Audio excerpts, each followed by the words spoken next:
Que todos os seres sejam felizes, que todos os seres vivam em paz. Muito bem, gente boa.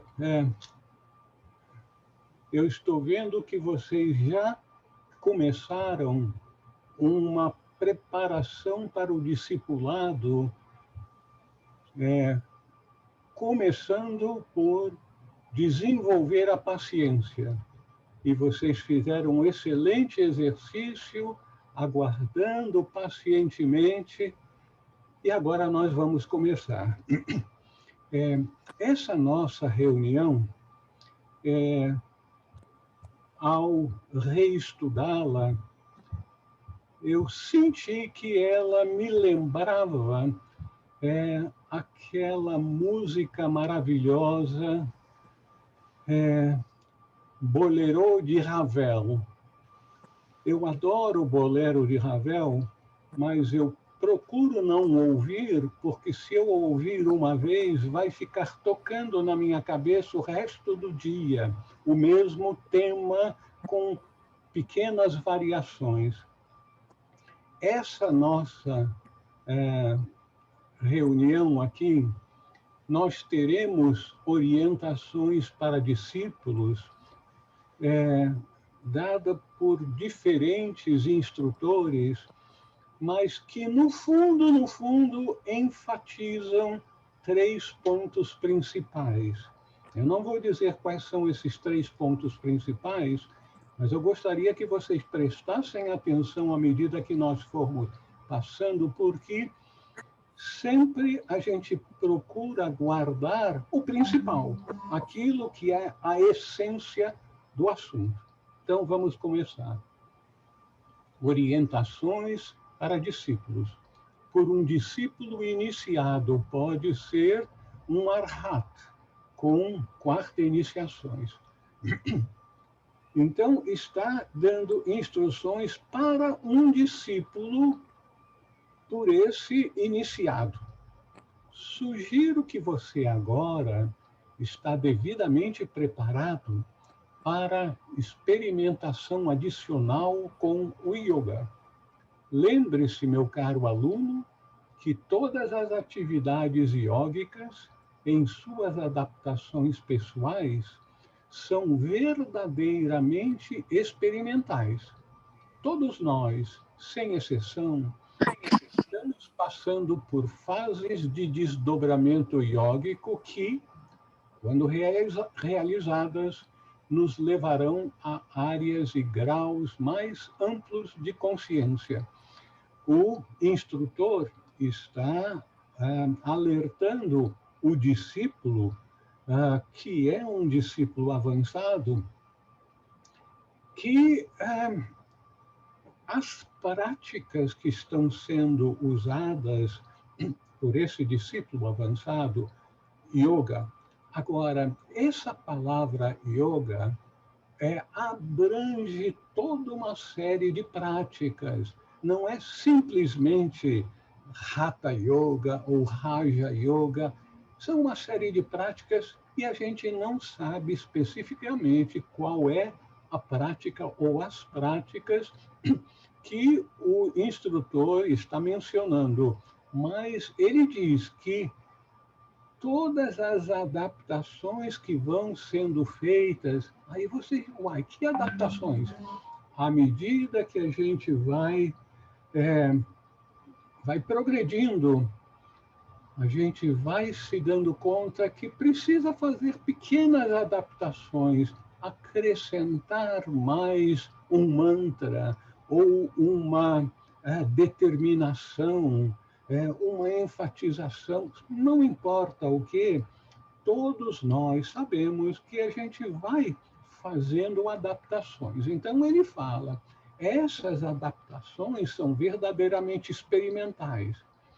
Então, todos nós, sem exceção, ele referindo-se aos iniciados, estamos passando por fase de desdobramento iógico que, quando realizadas, nos levarão a áreas e graus mais amplos de consciência. Quando o yoga se desenvolve nesse sentido, ele ele ou ela ganha constantemente âmbitos de experiência mais e mais amplos e, assim, menos pessoais ou realizações mais profundas do fato de que a ideia de outros, aí vem um dos pontos importantes, que a ideia de outros e de si mesmo como uma entidade separada é errônea. Elas foram necessárias e o que poderia ser chamado de aprisionamento em seu interior é essencial para a passagem bem-sucedida por certas fases da vida humana e da experiência mental do pessoal para o impessoal, cada vez mais na verdade. Então, aqui o instrutor está chamando atenção para o fato de que a ideia de outros e de si mesmo como uma entidade separada é um erro. Então, não há eu separado, há o todo. Vamos continuar.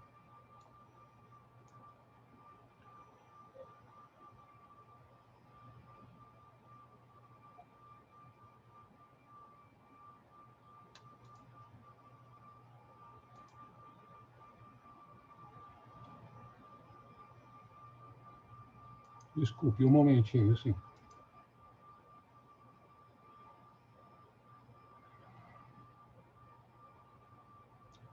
Não existe tal coisa no universo como um ser espiritual, erroneamente chamado de eu, separado de qualquer outro.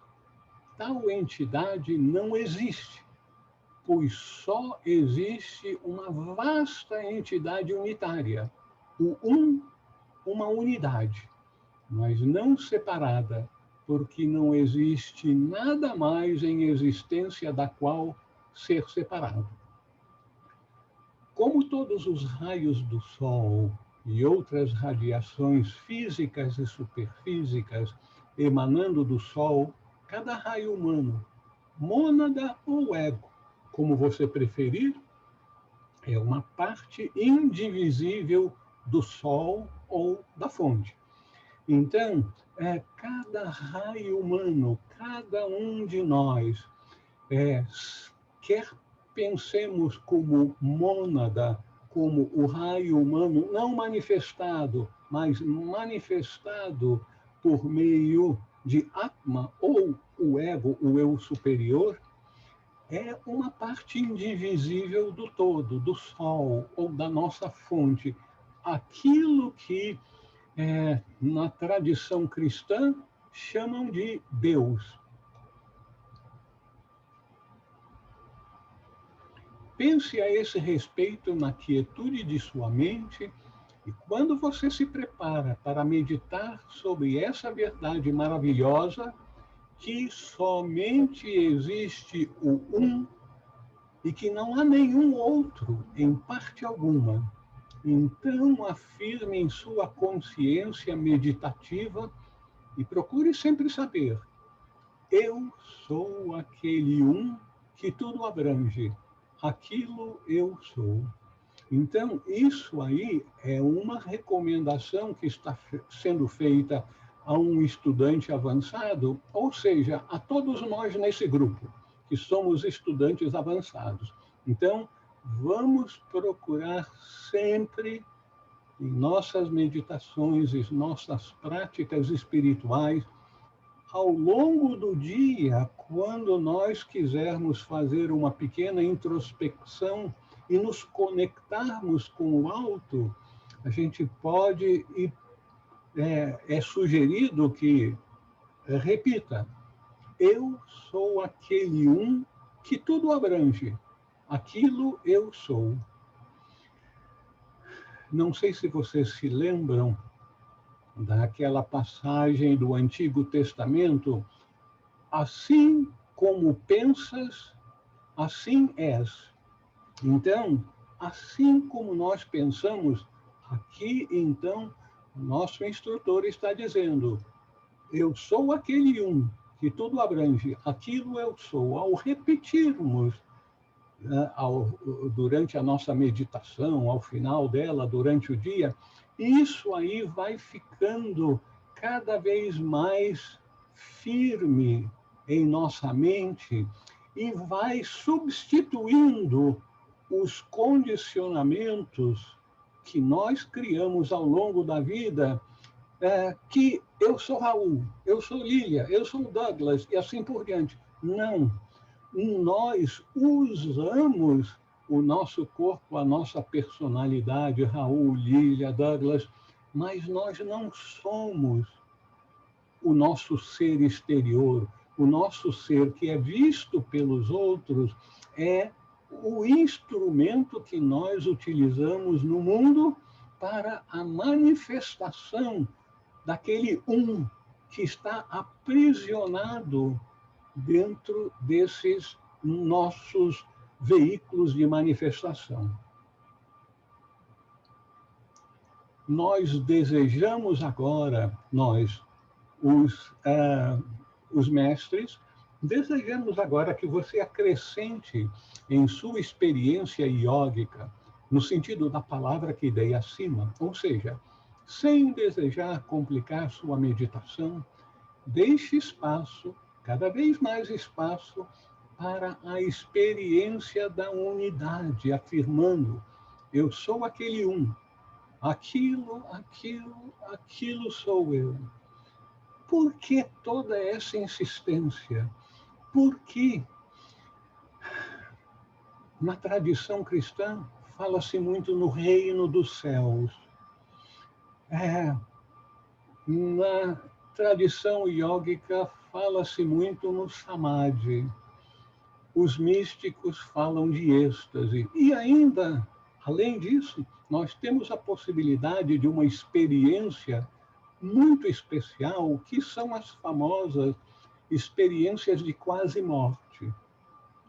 Em todas essas experiências, samadhi, êxtase, quase morte, a pessoa que passa por isso, por essa experiência, todas elas dizem que eu, de repente, me senti num lugar em que eu não via muita coisa, mas eu sentia indistintamente que tinham muitas pessoas, mas elas não eram separadas, nós éramos todos um.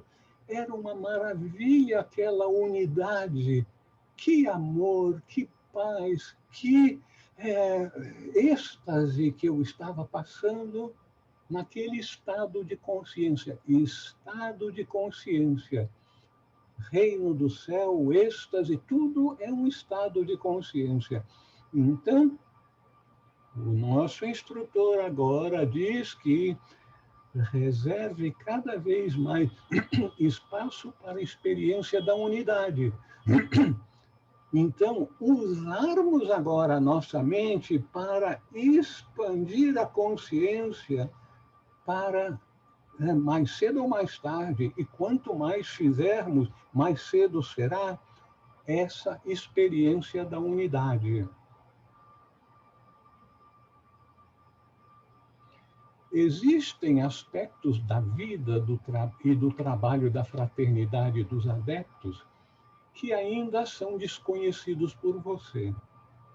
Quando esse conhecimento chegar a você, como vai ocorrer no seu devido tempo, então você vai compreender a posição dos adeptos de um planeta em relação às leis e responsabilidades humanas.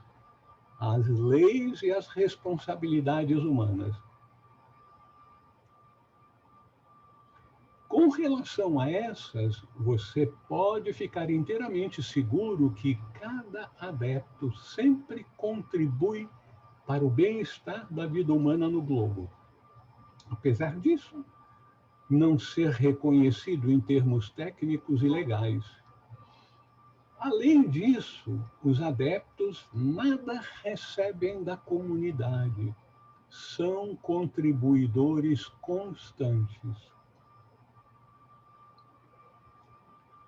Regras para ser bem-sucedido em trilhar a senda oculta. Regras. Vai ao longo do texto agora, vai falar de várias delas. A questão central é como foi declarado as regras que governam o progresso em trilhar o caminho oculto e assim também aplicável à seção esotérica da sociedade teosófica não são, em absoluto, feitas pelos adeptos e muito menos feitas pelos homens. Aqueles que não conhecem bem a sociedade teosófica, para a sua informação, ela tem o que chamam de seção esotérica ou então escola esotérica. Normalmente é referida pelas letras EE, escola esotérica, que dá toda uma série de orientações. Não são coisas reveladas pelos mestres, mas são toda uma série de orientações para a vida daquele que deseja alcançar o discipulado. Então, tem toda uma série de regras, textos em particular, que são muito úteis. Bom, então, essas regras não foram feitas em absoluto pelos adeptos e muito menos pelos homens. Elas são simplesmente as leis, o processo para acelerar por si mesmo o progresso evolutivo de um ser humano. O objetivo é sempre acelerar o progresso evolutivo dos seres humanos. Essas leis, no que tange esse planeta e nesta cadeia ronda e raça, são inteiramente imutáveis. Imutáveis. Elas são adamantinas, como rochas, e, portanto, são totalmente inalteráveis, como cada um de nós descobriu. Esse iniciado, avançado, está dizendo que todos aqueles que entraram na fraternidade branca e alcançaram o adeptado, descobriram ao longo do seu caminho que essas regras são inalteráveis. No entanto, os seres humanos estão envolvidos no processo e na operação dessas leis, enquanto nós estamos aqui nesse mundo material. Sendo assim, é quase inevitável que tentativas sejam feitas para desviar e ainda progredir e ser bem-sucedido. Nisso existe um par de opostos entre os quais não pode haver nenhuma ponte.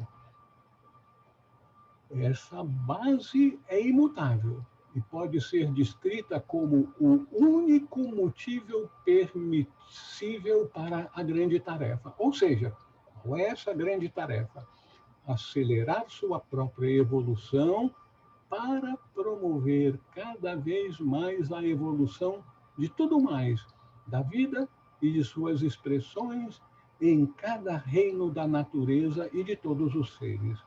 É, na verdade, para trazer a forma de vida do indivíduo para uma condição tal que será alcançada, o que poderia ser descrito como um grande salto na evolução.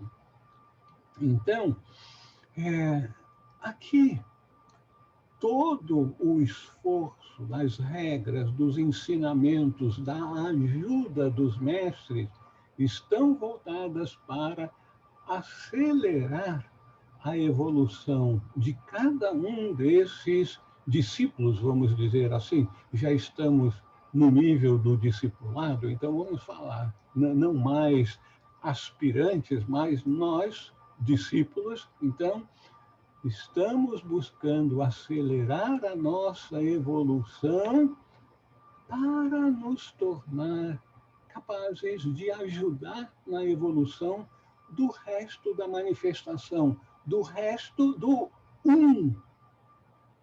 uno. Isso, o eu sou este um, esse um sou eu, deve estar sempre em nossa mente. Admitimos que essa fundação, um tanto complexa, não é percebida quando o empreendimento é iniciado e mesmo depois de seguido por algum tempo. Obstáculos aparecem no interior e no exterior das pessoas. Podem até mesmo ser criados. Como?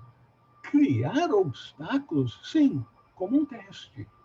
E é nesse ponto, ou durante essa experiência, que aqueles que já alcançaram a meta, os adeptos, estendem suas mãos para serem agarradas, quer de forma consciente ou não, pelo indivíduo desperto. Então, sempre que nós tivermos essa motivação, tivermos esse comprometimento e experimentarmos problemas, dificuldades, nós podemos, mais do que podemos, nós devemos pedir ajuda aos nossos instrutores que estarão sempre dispostos, dentro dos ditames da lei, a nos dar aquela ajuda. Por essa razão, os mistérios maiores e menores do mundo foram estabelecidos e conduzidos e vão continuar assim, até que a necessidade deles seja superada. Eu imagino que alguém aí já está pensando, esses mistérios maiores e menores, eu quero saber desses mistérios, eu quero me valer desses mistérios. Então, como todas as coisas importantes e que têm grande valor para nós temos que nos preparar para elas. Para a nossa profissão, nós fizemos cursos para os quais nós passamos num vestibular, vamos dizer assim. Nós temos que passar também num vestibular para sermos aceitos como discípulos. E agora, alguns desses questionamentos ou desses pontos que terão que ser atendidos para sermos aceitos e, portanto, recebermos o privilégio de sermos aceitos nos mistérios maiores e menores, que na antiguidade eram conhecidos. Tinha os mistérios de Eleusis, os mistérios disso, daquilo, vários mistérios, Samotraque, e aí vai, de Lux. Então, agora, em virtude de uma série de perseguições e problemas com as autoridades constituídas do nosso mundo material e egoísta, os mistérios menores e principalmente os maiores tiveram que ser recolhidos e tornados ocultos. Então, é preciso um procedimento bem intenso, dedicado, para nós sermos admitidos aos mistérios maiores, grupos em que os mestres vão dar instruções diretamente aos discípulos, diretamente no sentido de é preciso haver alguém que possa se comunicar telepaticamente com o mestre e aí receber as instruções e repassar para o grupo. A EE, a Escola Esotérica da Sociedade Teosófica, foi fundada inteiramente de acordo com as leis acima, que ainda são válidas e devem ser, pelo menos firmemente enunciadas, para que cada membro da escola conheça-as e possa segui-las da melhor forma possível, especialmente uma imutável sinceridade e ausência de egoísmo. Meus irmãos, por favor, não se esqueçam desses 2 pontos: imutável sinceridade e total ausência de egoísmo.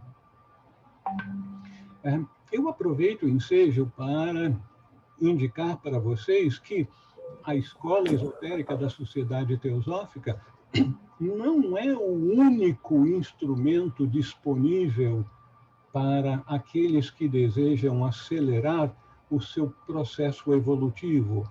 É o mais fácil de ser admitido. Ao ser admitido na Sociedade Teosófica, depois de 2 anos, com a recomendação de 2 membros, o indivíduo poderá ser aceito na escola esotérica.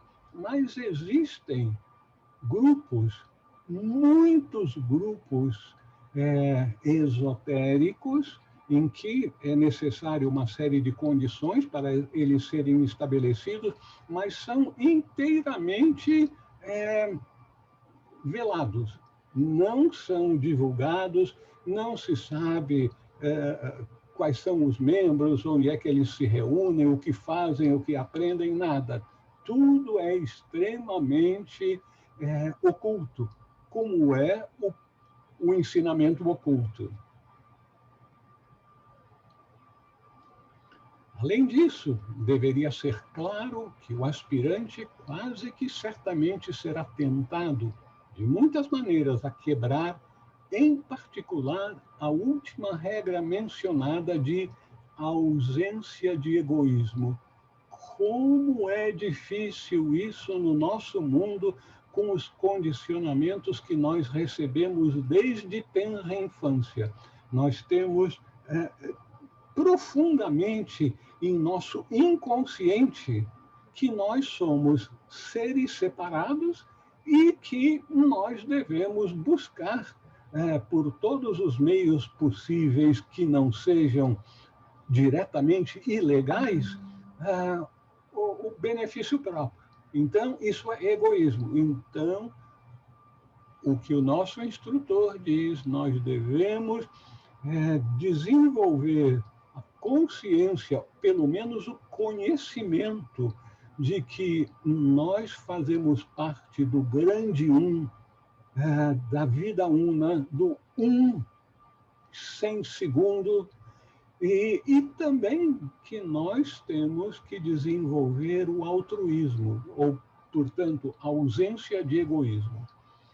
Nisso se encontra a maior dificuldade despertada, como é a possibilidade de obter ganho pessoal, seja de prestígio ou de enriquecimento material. O que o instrutor está dizendo aqui?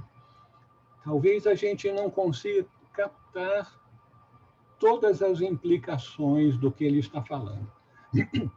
No processo evolutivo, quando a gente entra na senda acelerada, torna-se um discípulo aceito e, mais cedo ou mais tarde, torna-se um discípulo iniciado. Com a iniciação, a pessoa começa a desenvolver certos poderes. Esses poderes, entre outras coisas, expandem a nossa mente, tornam esses discípulos iniciados, desde o princípio, com uma inteligência acima da média, uma capacidade de trabalho, uma percepção, uma intuição, principalmente, muito aguçada, que faz com que ele tenha mais sucesso nas atividades do mundo do que os outros. Então, a possibilidade de obter ganho pessoal, seja de prestígio ou de enriquecimento material, deve ser deixada de lado. O objetivo é nos capacitarmos cada vez mais a sermos de ajuda para a evolução de todos os seres.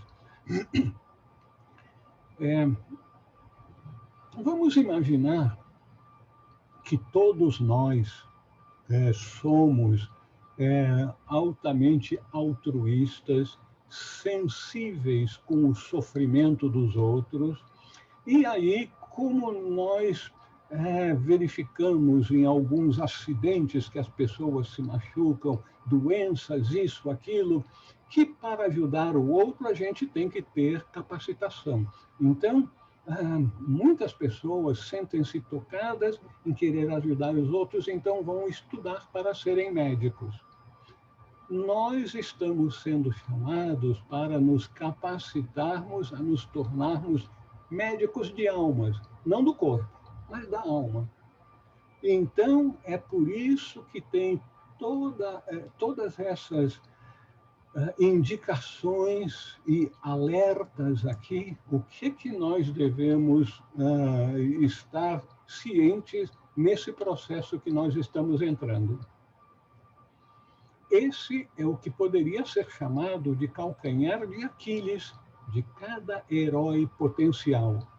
A possibilidade de cair por causa dessa vulnerabilidade. Esse aviso deveria ser colocado clara e frequentemente diante de cada aspirante às alturas espirituais. Então, isso está sendo bem enfatizado aqui.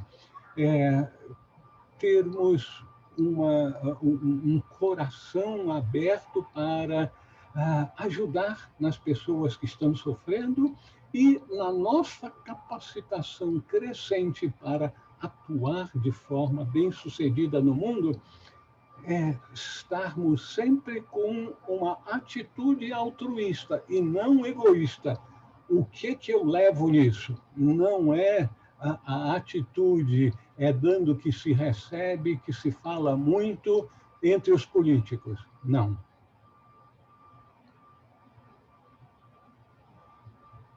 Logicamente, muito mais está envolvido, em particular, com relação a motivo e conduta.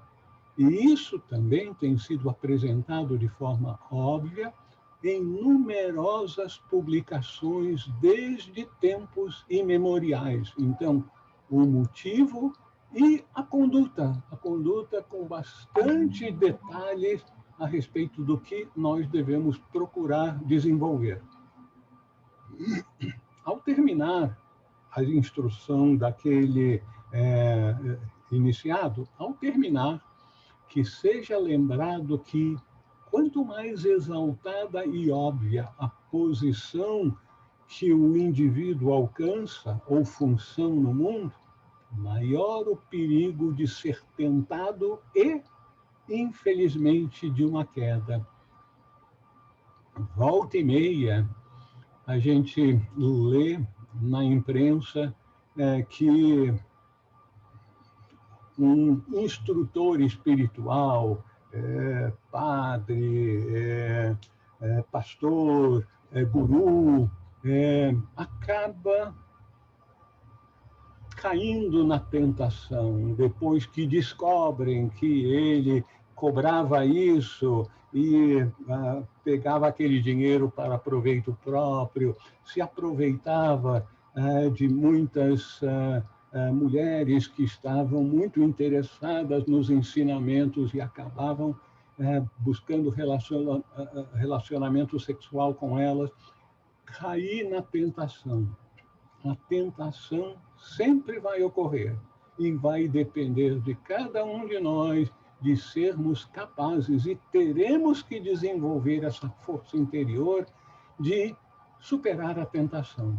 Elas sempre nos acompanharão porque nós precisamos desenvolver a força, a determinação de podermos ajudar sem prejudicar, sem criar problemas, sem criar traumas para as pessoas.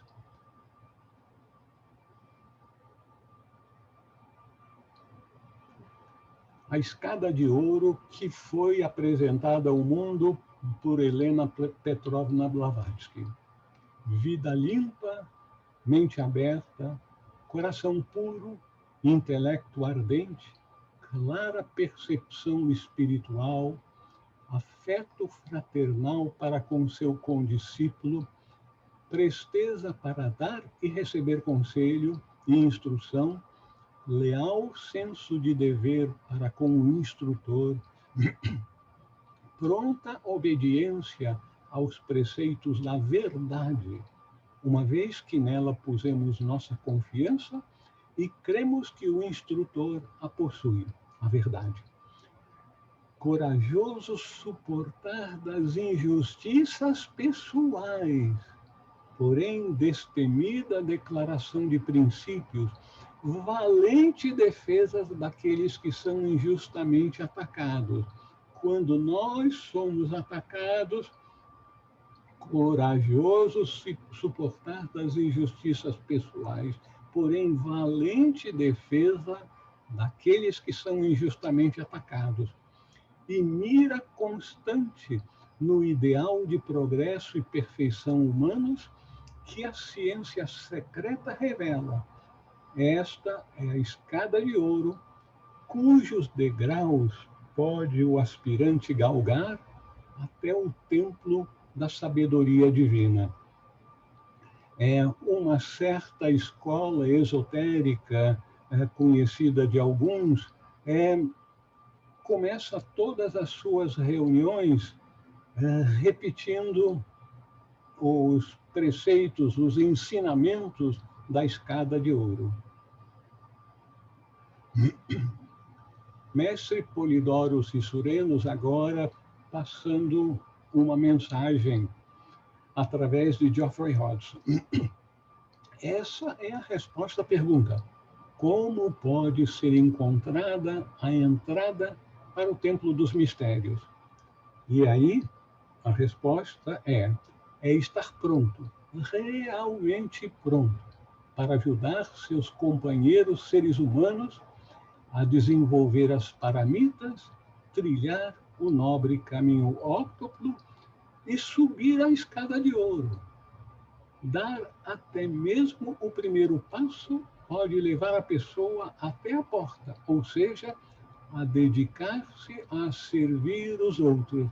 Então, toda a atividade que os aspirantes, os discípulos, os iniciados estão promovendo e estão se desenvolvendo com vistas a se capacitar, a dedicar-se a servir os outros. Então, aqueles que querem entrar no caminho acelerado devem ter uma mentalidade muito especial, muito altruísmo, porque sem altruísmo, essa meta de ajudar os outros, você busca a sua aceleração no processo, na senda espiritual, para se capacitar a servir os outros.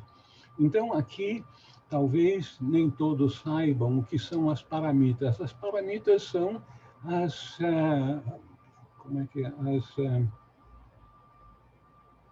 as virtudes apresentadas no hinduísmo, no budismo, e também no hinduísmo. Além disso, trilhar o nobre caminho óctuplo. Quando o Senhor Buda deu o seu primeiro ensinamento, apresentando as 4 nobres verdades, ao final disso, era necessário, depois que ele disse que a vida é sofrimento, o sofrimento nos acompanha, que é possível libertar-se do sofrimento e existe um caminho, aí então ele ensinou o nobre caminho óctuplo. Então, são 8 passos e o budismo tem esse pragmatismo na senda espiritual que é altamente útil para quem está buscando acelerar o seu progresso espiritual.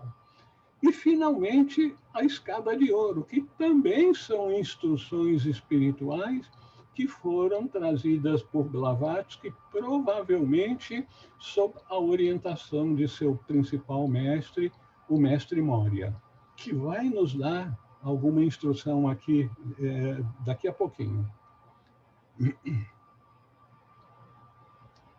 Desenvolva dana, a primeira das paramitas, a generosidade para com os outros. Pense corretamente, viva uma vida limpa. E mesmo esses primeiros passos, dados com sinceridade, levarão o indivíduo até aquela porta, que não só será encontrada, mas estará aberta com o guardião. É dito que existe uma senda oculta, que quando a gente entra nessa senda oculta, sem o corpo, sem que estejamos no corpo físico, nós encontraremos o equivalente de uma porta com um guardião nos aguardando para nos levar para o interior, onde vamos receber as instruções. O guardião, silencioso e sem se mover, ele pode, então, lhe considerar, porém, uma vez que você tenha dado voluntariamente, de vontade própria, atravessado o portal, ele vai lhe levar pela mão. Então, todos os outros passos serão dados e a iluminação espiritual alcançada. Então, tem esse ponto aqui de vontade própria, voluntariamente de vontade própria. Na vida espiritual, na vida, nós, na tradição cristã, é dito que nós fomos criados por Deus com livre arbítrio. Então, ninguém é pego pelo cangote, pelo mestre, e nos leva e nos coloca no caminho e nos leva passo a passo subindo a montanha. Não tem disso, somos nós que temos que fazer o esforço e a cada momento tomarmos decisões. A nossa vida é feita de uma série de decisões e em função de nossas decisões, resultados serão obtidos e nós vamos colher os frutos desses resultados, ou seja, karma, que pode ser benéfico ou pode ser pesado para nós.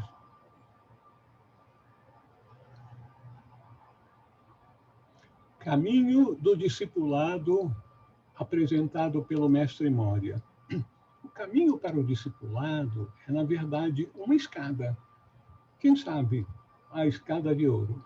O futuro discípulo galga essa escada degrau por degrau e finalmente chega à porta da casa e lar do mestre. Essa casa não é uma construção, mas um estado de consciência. Estado de consciência é o que nós sempre temos que ter em mente, que é o que nós temos que expandir, a nossa consciência. O que é consciência? É aquilo que nós estamos cientes. Então, nós temos que desenvolver certas práticas, principalmente iógicas, que levam à expansão da consciência.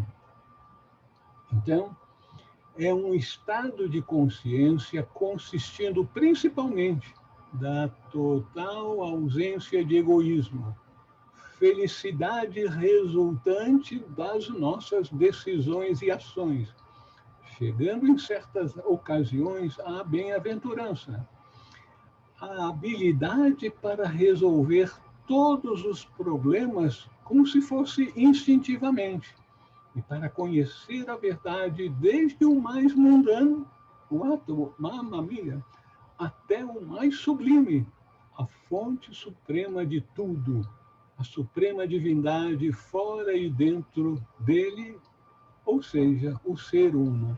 Então, vocês estão vendo aqui que são qualificações bem elevadas. total ausência de egoísmo, a habilidade para resolver todos os problemas como se fosse instintivamente. A gente sabe o que tem que fazer. Isso é indicativo do desenvolvimento da sabedoria. É uma das qualidades do ser humano que é uma das últimas a ser desenvolvida, porque requer toda uma série de componentes essa sabedoria, a habilidade para resolver todos os problemas e para conhecer a verdade desde o mais mundano, só o átomozinho, até o mais sublime, a fonte suprema de tudo. Então, é algo que nós temos que ter em mente, que não é um seminário de fim de semana para nos ensinar isso ou aquilo. É um seminário de muitas e muitas vidas de total dedicação para que a gente alcance esses patamares. O discípulo, é lógico, entra nessa presença, a presença do mestre, a consciência do mestre, muito gradualmente e de forma cuidadosa, a menos que agindo sem sabedoria, com o mestre observando à medida que cada degrau é galgado, às vezes com alegria e com relativa facilidade, e às vezes com restrições e muito esforço. Cada degrau vencido, cada passo sucessivo traz sua própria recompensa interior, principalmente em termos de participar do estado de consciência do mestre. Isso inclui a redução, passo a passo, da ilusão da separatividade e da experiência da verdade e da unidade. Vocês se lembram aquele alertazinho que eu disse para vocês, que nessa nossa apresentação teriam certos pontos, como o bolero de Ravel, que se repetem. Desenvolvermos a redução, passo a passo, da ilusão da separatividade e da experiência da verdade e da unidade. Experiência não é saber intelectualmente, eu e o Pai somos um, eu sou um com todos os seres. Isso é muito fácil da gente falar, mas é a experiência, é a vivência dessas verdades que é importante. Finalmente, com a aproximação e realização do adeptado, a totalidade de uma única vida em cada forma separada é plenamente conhecida. A totalidade de uma única vida em cada forma separada que nós passamos. Isso traz muitas e muitas e muitas encarnações ao longo de milhões de anos. Daí Jesus ter dito, eu e meu Pai somos um. Então, a consciência externa da personalidade, ciente de que é um com o seu ser último, com Deus em si. Essa é a experiência de unidade que nós todos vamos alcançar. Esse maravilhoso caminho, essa escada, está sempre presente, sempre disponível para o indivíduo que instintivamente acredita em sua existência e ele irredutivelmente se resolve a encontrar e subi-la até as alturas, tendo consciência da inquebrantável unidade com tudo mais que existe. Repetindo mais uma vez, a necessidade da vivência da unidade. Obviamente, com todas as criaturas e seres sencientes. No topo, misticamente, o mestre Moria dizendo, encontra-se um chamador, ou poder incorporado, um revelador da verdade encarnado, que chama perpetuamente a todos os seres humanos, mas é ouvido nessa época somente por uns poucos. A mensagem inclui o chamado: suba essa escada, porque no topo, que pode ser alcançado por você, existe uma indestrutível paz de coração e de mente, uma serenidade que nada na terra abaixo jamais pode destruir. Vale a pena a gente examinar um pouquinho o que está sendo dito, que eu coloquei com letras mais escuras aqui. No topo dessa escada, que pode ser alcançada por você, cada um daqueles que aqui se encontram, que já ouviram o chamado do chamador. Por isso que estão buscando aqui e ali mais e mais conhecimento que venha a facilitar essa escalada da montanha da sabedoria. Então, a mensagem inclui: suba essa escada, porque no topo, que pode ser alcançado por você. Algumas pessoas, recentemente, conversando com alguns colegas, essa questão, puxa vida, mas esse caminho do discipulado, o caminho da perfeição, é algo que acho que não é para mim, eu não vou conseguir chegar lá. Não, o mestre Moria está dizendo que o topo que pode ser alcançado por você é cada um de nós que está comprometido com a senda oculta, está comprometido com a seriedade da vida espiritual. Então, existe uma indestrutível paz de coração e de mente, uma serenidade que nada na terra abaixo jamais pode destruir. Existe uma instituição no mundo ocidental que presta grande ajuda às pessoas que estão buscando acelerar a sua vida espiritual, que tem como saudação dizer paz profunda. O que quer dizer paz profunda? É uma paz que nada pode abalar. Então, é uma paz de coração e de mente, uma serenidade que nada na terra abaixo jamais pode destruir.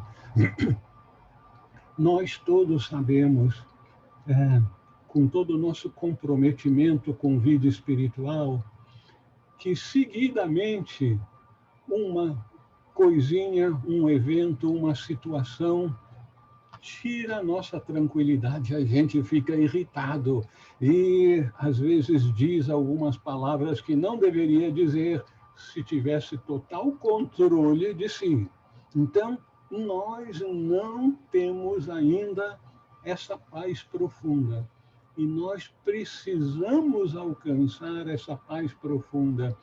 E enquanto nós não tivermos essa paz profunda, nós não alcançaremos aquele estado de consciência de unidade com o todo, que é o equivalente a um samadhi, a um êxtase.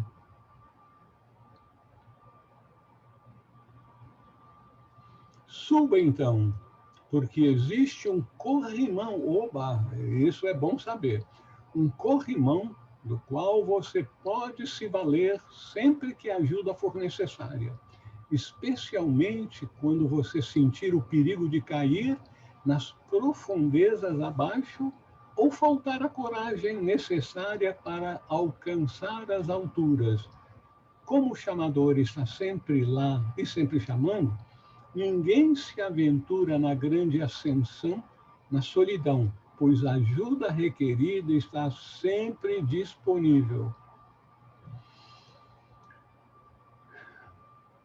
Eu, há algum tempo atrás, algumas semanas atrás, eu mandei um videozinho que eu achei muito estimulante para a nossa imaginação como aqueles que buscam subir a subida acelerada da montanha da sabedoria, em que haviam escadas muito íngremes e passagens de montanha que eu não me aventuraria agora, né? Sugerindo, olha, isso aí é uma indicação da montanha que nós vamos ter que subir.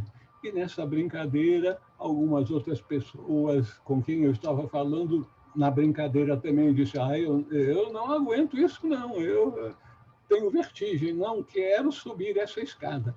Mas o chamador, os mestres, na verdade, estão nos acompanhando. Quanto mais progresso nós fazemos, quanto mais comprometimento com a vida espiritual e com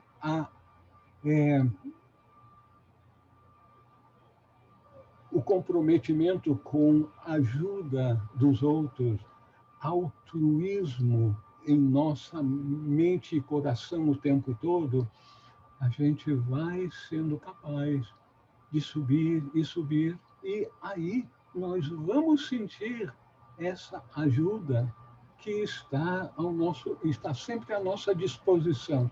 A gente provavelmente, eu acho que entre nossos amigos aqui, provavelmente não tem muitas pessoas, já disse muitas, não tem muitas pessoas que tenham o dom de clarividência.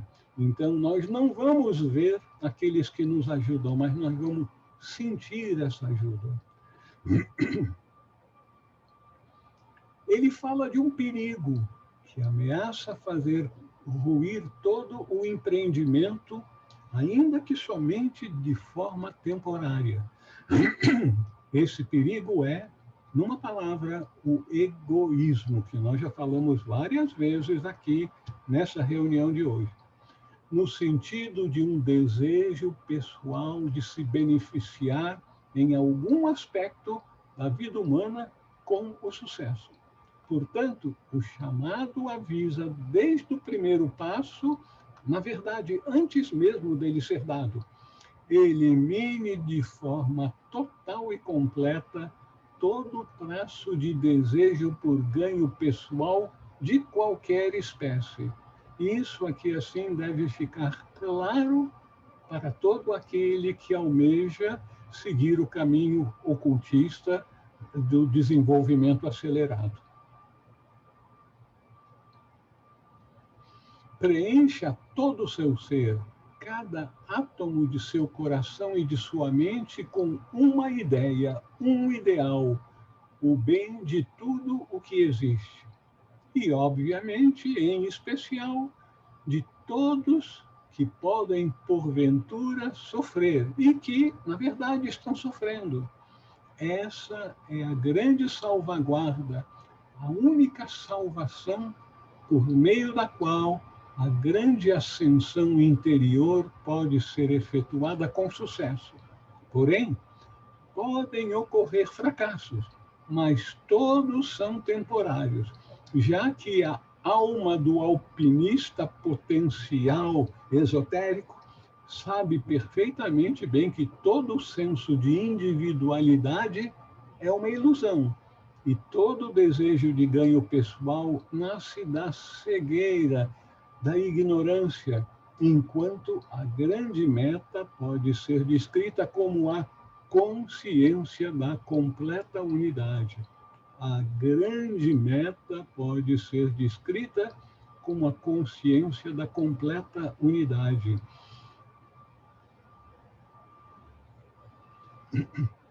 Felizmente, nenhuma queda normal é irrevogável.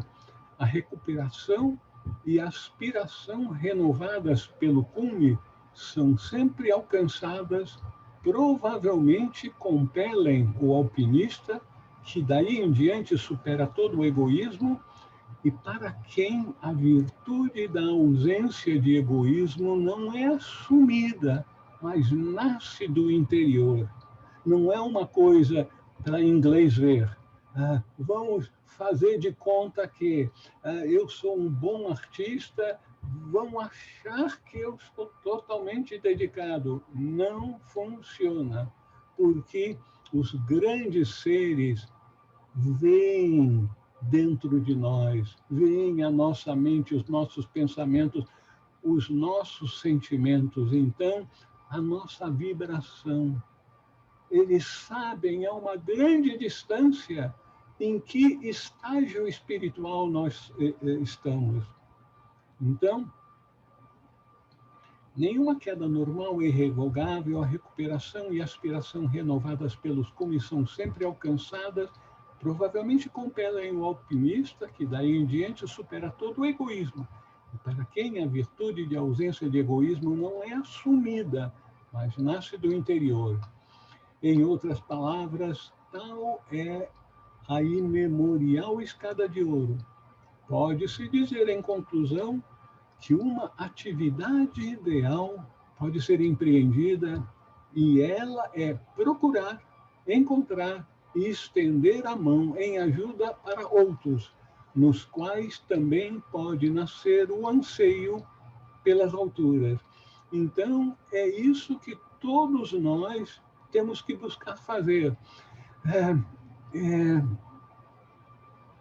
Sentir dentre as pessoas de nossos relacionamentos aqueles que estão buscando algo além dos objetivos da vida mundana e dar ajuda, estimular, apresentar literatura, orientar essas pessoas, porque nós estivemos em algum momento de nossa vida assim meio perdido, sentindo que estava faltando alguma coisa em nossa vida, até identificar em nosso coração que era o aspecto espiritual. E aí, então, a gente começa a buscar, e busca aqui, busca ali, e dá muita cabeçada, faz muita escolha errônea, mas é por isso que o instrutor diz, quando sentirmos essas pessoas que são buscadores, que anseiam por algo além da vida mundana, procurar ajudá-los. Então, procurar, encontrar e estender a mão em ajuda para outros, nos quais pode também nascer o anseio pelas alturas. Esse é o corrimão mais seguro de todos, o inquebrantável e irremovível suporte com um apoio que assegura o sucesso no grande esforço nascido no interior.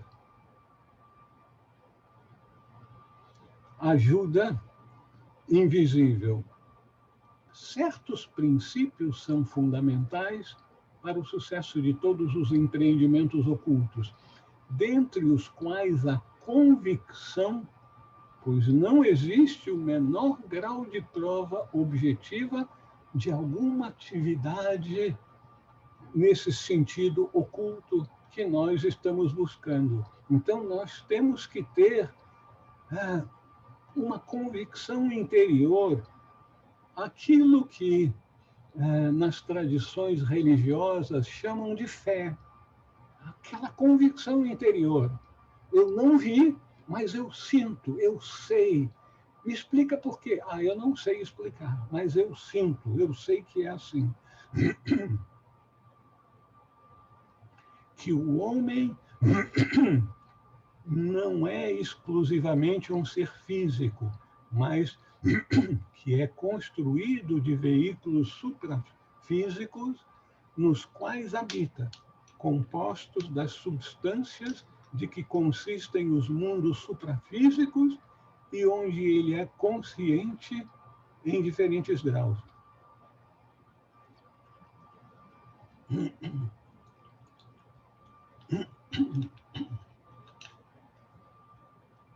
Queiram desculpar. Que durante o sono, isso aí são aspectos que a gente deve estar ciente da vida espiritual, que durante o sono e depois da morte, o indivíduo continua a existir sem o seu corpo físico, mas ele terá outros corpos que vão sendo descartados até chegar à essência do seu ser.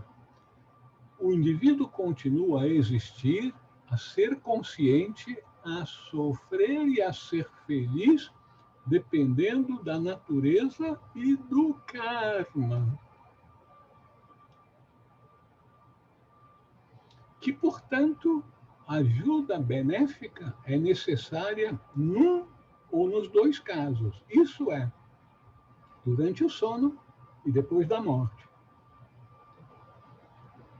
Que os corpos mais sutis do homem são, em geral, apesar de algumas exceções, mais responsivos às influências tanto benéficas como perniciosas do que os corpos físicos mais densos e menos sensíveis. Nesse parágrafozinho aqui, os corpos mais sutis do homem são, em geral, apesar de algumas exceções, mais responsivos às influências, tanto benéficas como perniciosas, do que os corpos físicos mais densos. Aqui está incluído um alerta para aquelas pessoas que buscam fazer projeção astral, fazer práticas para ter consciência no astral.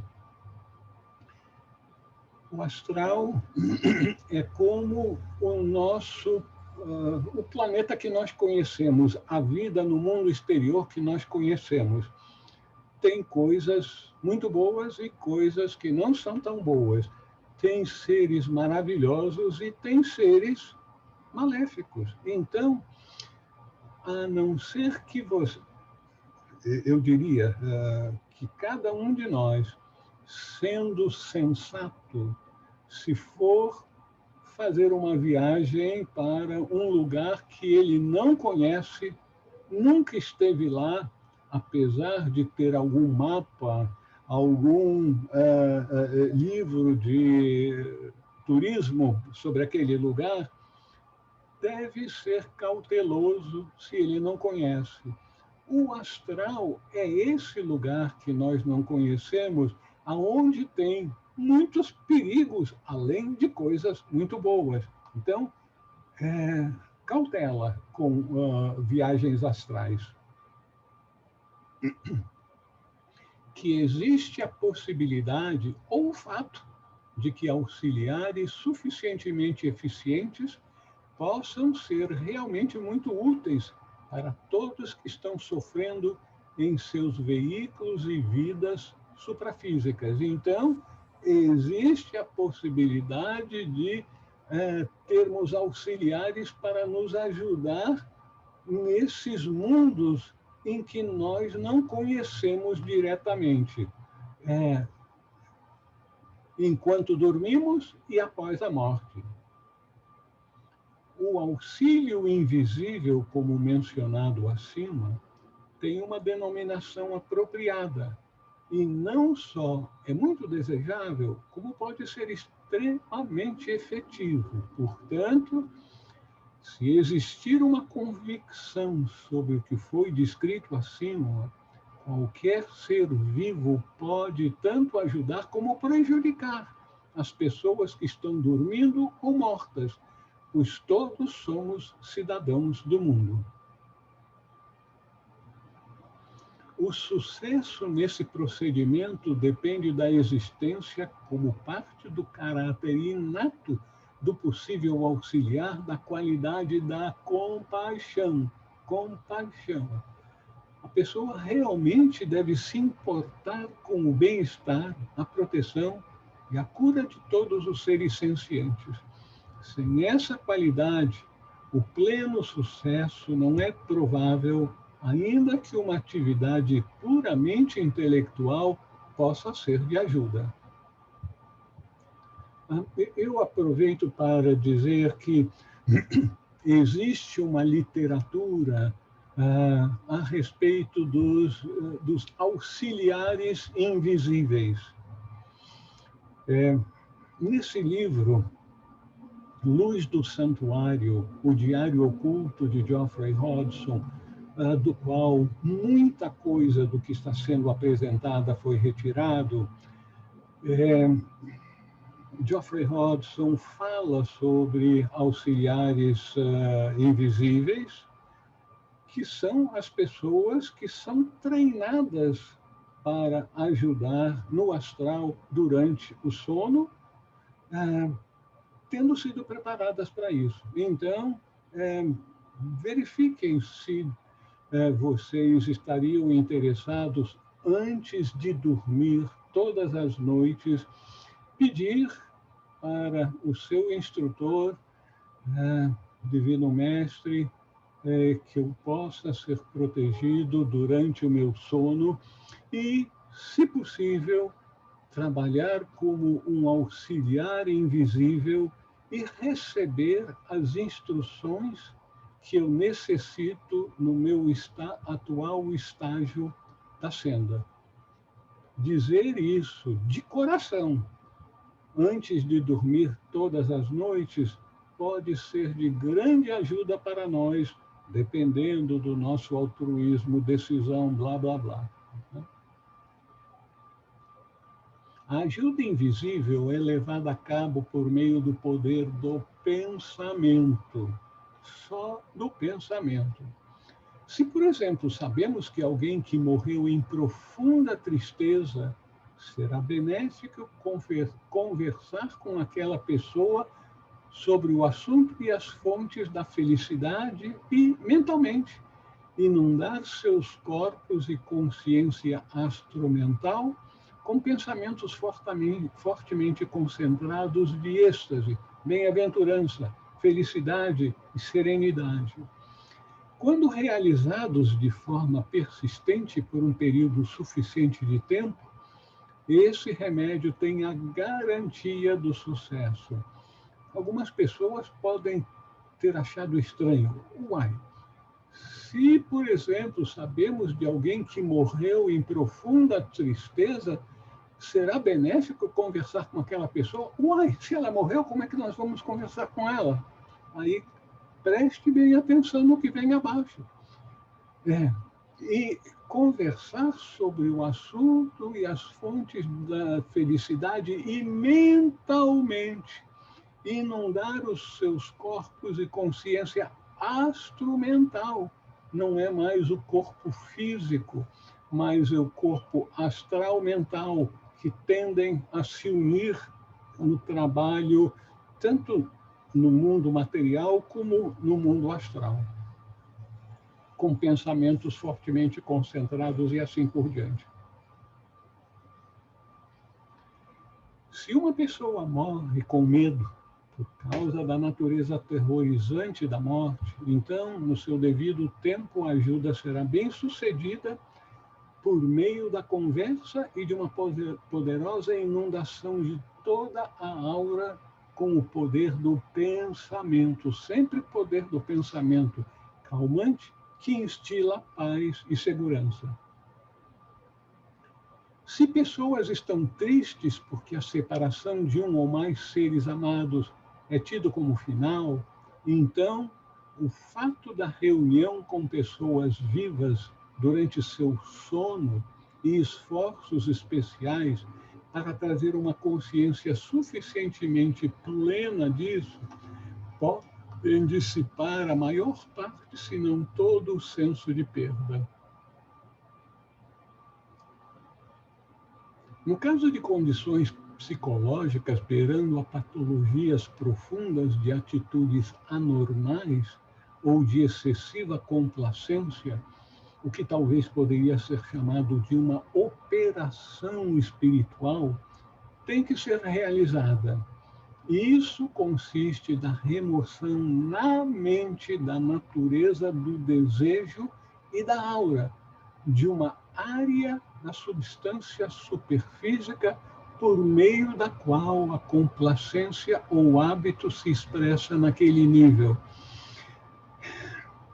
Aqui a gente precisa prestar muita atenção, porque está se falando de algo que a gente não ouve falar, não viu, né?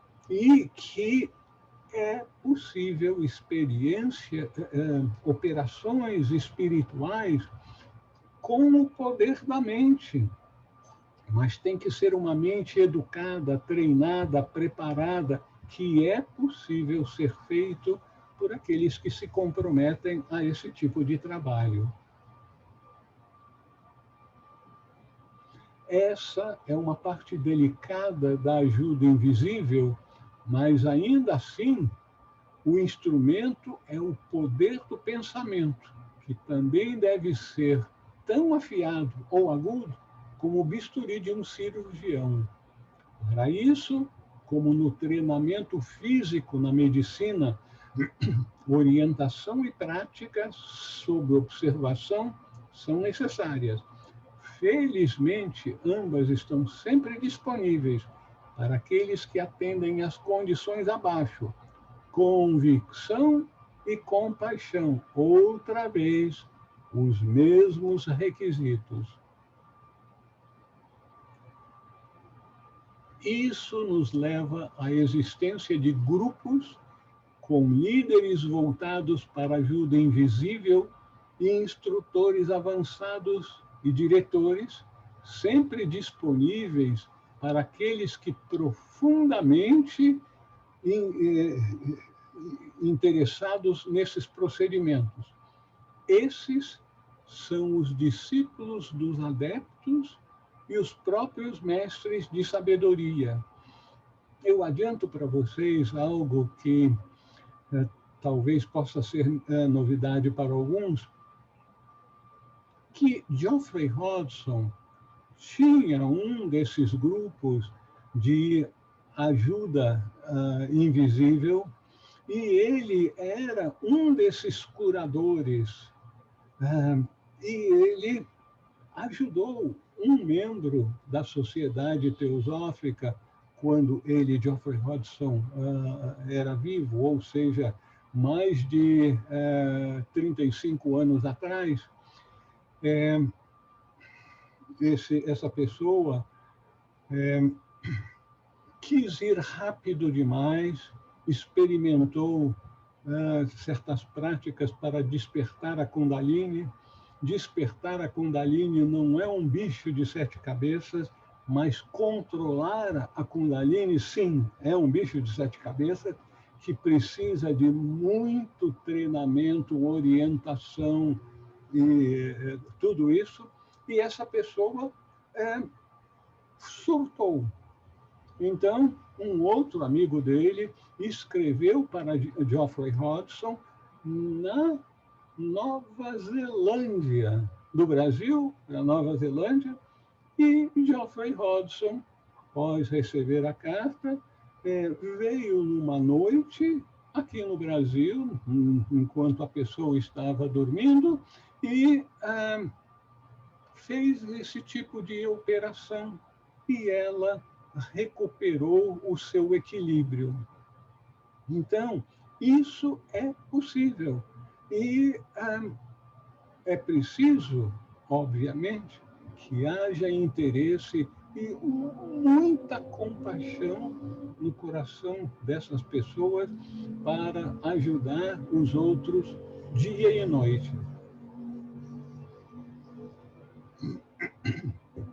Na verdade, pode-se afirmar que todos que se devotam sinceramente de forma não egoísta e compassiva ao serviço de seu próximo tornam-se conhecidos de um ou mais daqueles que são mais avançados no sentido oculto e espiritual. À medida que provam sua capacidade, são bem-sucedidos e continuam fielmente, isso é muito importante, a persistência.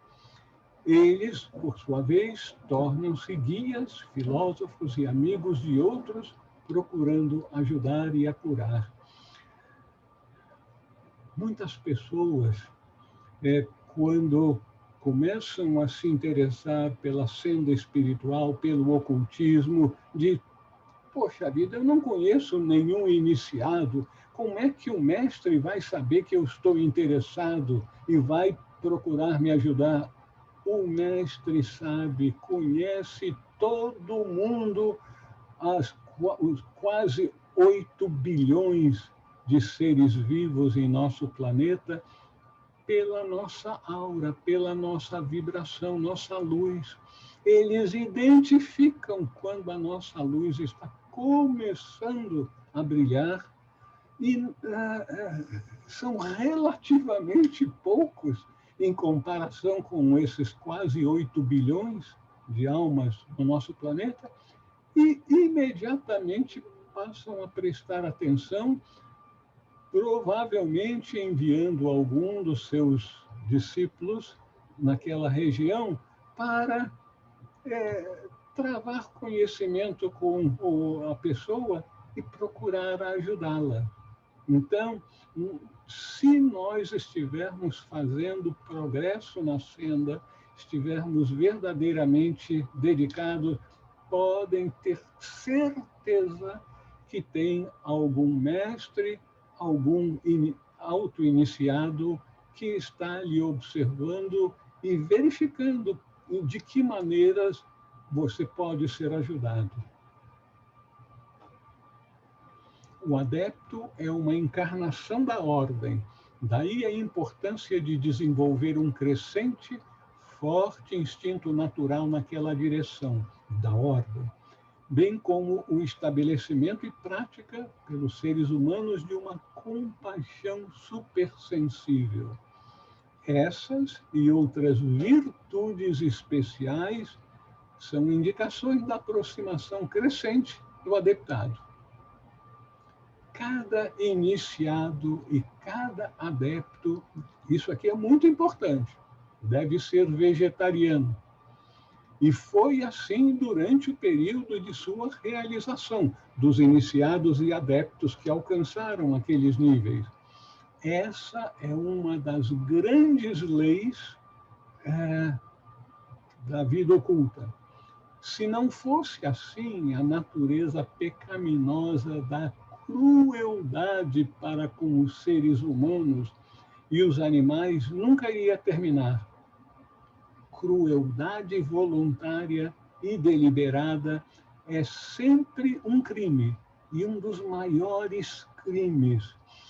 Então, todos aqueles que ao longo da história cometeram esses crimes de crueldade, e a gente sabe que crueldade é diferente de inadvertidamente ferir o outro, mesmo ferir o outro por negligência nossa, num acidente de carro em que a gente tomou umas e outras e depois vai machucar ou mesmo matar uma pessoa. Isso não é crueldade, é irresponsabilidade. Mas os torturadores na Idade Média, na Inquisição, a incompreensível ideia de chamar de Santa Inquisição para torturar e matar na fogueira, colocar essas pessoas para morrer na fogueira, crueldade no mais alto grau, terrível karma. Mas isso, é melhor a gente nem pensar nisso, estarmos atentos a isso, de que quando nós nos comprometermos com a vida oculta, que uma das demandas vai ser nos tornarmos vegetarianos. E também evitarmos tudo aquilo que dificulte a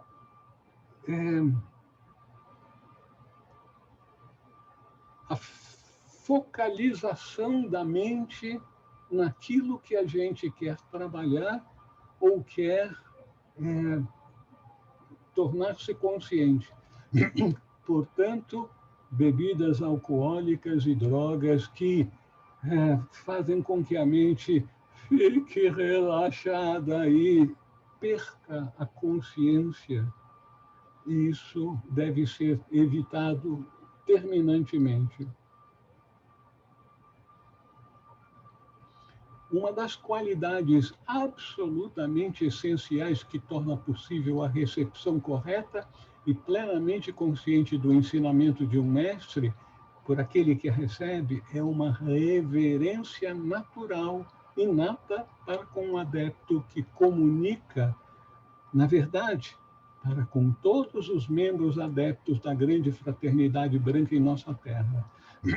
Se essa qualidade de reverência natural não existisse, a comunicação pelo adepto não seria jamais iniciada ou continuada. A verdadeira reverência depende de uma total ausência de egoísmo. Não se trata aqui de venerar como se o adepto fosse um santo num altar de uma igreja. É reverência. Termos reverência com um ser superior que está se dedicando inteiramente ao bem, à libertação do sofrimento de toda a humanidade. Então, chegamos ao final aqui do que iríamos apresentar hoje.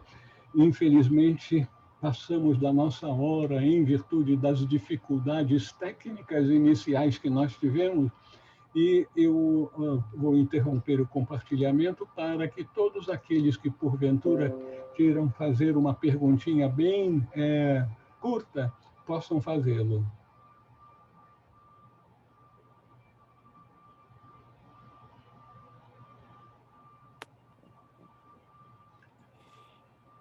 Eu queria fazer uma pergunta. Fala, Isabel.